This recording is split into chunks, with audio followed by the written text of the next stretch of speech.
All right, so this is going to be your lecture over potential and kinetic energy.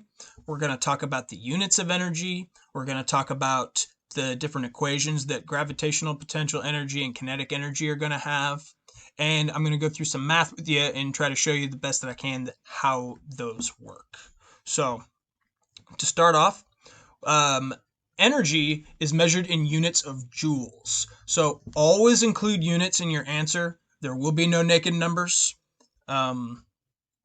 That's joules as in Joules. So after you figure out what your energy is, you could just put a J after it, and that'd be just fine. But always make sure that you put that down. It's just like mass is going to be kilograms or height is going to be meters. You can't just say the number. We won't know what you're talking about. So always include your units. And for energy, that would be joules. So to start here, we're going to go with gravitational potential energy. So that's the energy an object possesses due to its position. So generally that's its position like above the ground. Like if here's the ground and you have an object up above it, there's a certain height above the ground that that object is at. And there's a mass of the object. You're going to use those two things along with the gravitational acceleration of things towards Earth, and we could figure out what our gravitational potential energy is, or your GPE. Sometimes you'll also see it as just PE, which is the exact same thing. That's fine. But generally, we're going to try to keep it as GPE.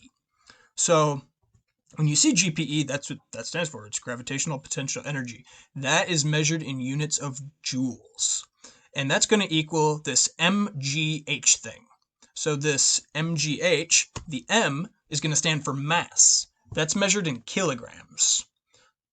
So when you see a problem and it says that an object has a mass of blank and blank kilograms, that's what it's talking about. The mass is measured in kilograms. And then we've got G.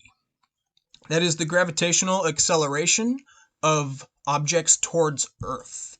And that's going to be 9.8 meters per second squared. A lot of times you won't be given the 9.8. This just is something you're going to have to remember, that an object is accelerating towards Earth with 9.8 meters per second squared acceleration. So probably something you're going to want to make sure you write down, 9.8 meters per second squared. That's how fast things accelerate towards Earth. Then the last one, you're going to have H. That is the height of the object. So how far above the ground the object is, and that is measured in meters. So don't get these two M's confused. We've got the M that's in the equation. That means mass. And we've got the M that's down here. This is the units for height. They're two different M's. They're totally different things. Mass is measured in kilograms, and height is measured in meters. So don't get those mixed up. You might want to put a note off to the side if you're taking notes right now. And also, this equation right here, write this down. This is something that you're going to be using later. GPE equals MGH. Okay, so the next thing we have is kinetic energy. So this is energy an object possesses due to its motion. So when an object is moving, it possesses kinetic energy. So we've got this KE equals 1/2 mv squared.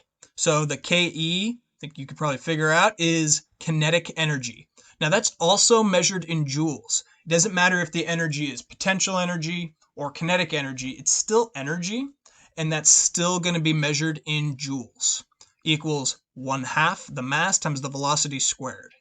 So 1/2, that's just 0.5, is the same as 1/2. Leave that as is.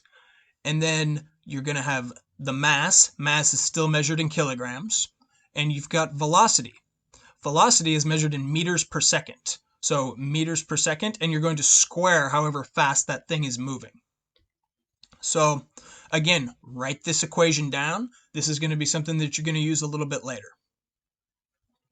So just to kind of recap, here are your equations, and it tells you what each one of these things stands for, like MGH, mass, gravity, height.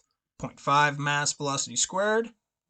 1/2 the mass times the velocity squared. And when you see these numbers next to each other, that means they're being multiplied. So yeah, let's do some practice. So to start off doing a couple practice problems, a bowling ball, we'll say, has a mass of 4 kilograms and is 2 meters from the ground. So it's up above the ground, 2 meters from the ground, it has a mass of 4 kilograms, and then it asks us, what is the potential energy of the bowling ball? So we're going to use our equation. Our gravitational potential energy equals the mass times the gravity times the height. So we start plugging in. What do we know? Well, it's asking us what this is, so we don't know what our GPE is yet, but we have mass, that's 4 kilograms. It doesn't tell us what G is, but remember, G is a constant. It is the acceleration of objects towards Earth. That's going to be 9.8 meters per second squared. And then we've got height. It tells us that's 2 meters. So we plug in what we know. That's going to be shown right here. And now we just multiply these together. You can take your calculator if you have it, or the calculator that's on your phone. 4 times 9.8 times 2, and that is going to give you your GPE, which is 78.4 joules. So that's how you would end up calculating that. Just the mass times gravity times the height. 78.4 joules of potential energy for the bowling ball.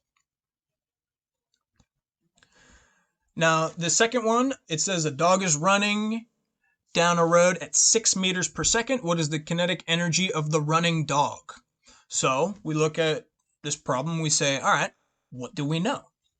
Well, it doesn't give us energy, but we're trying to find the kinetic energy.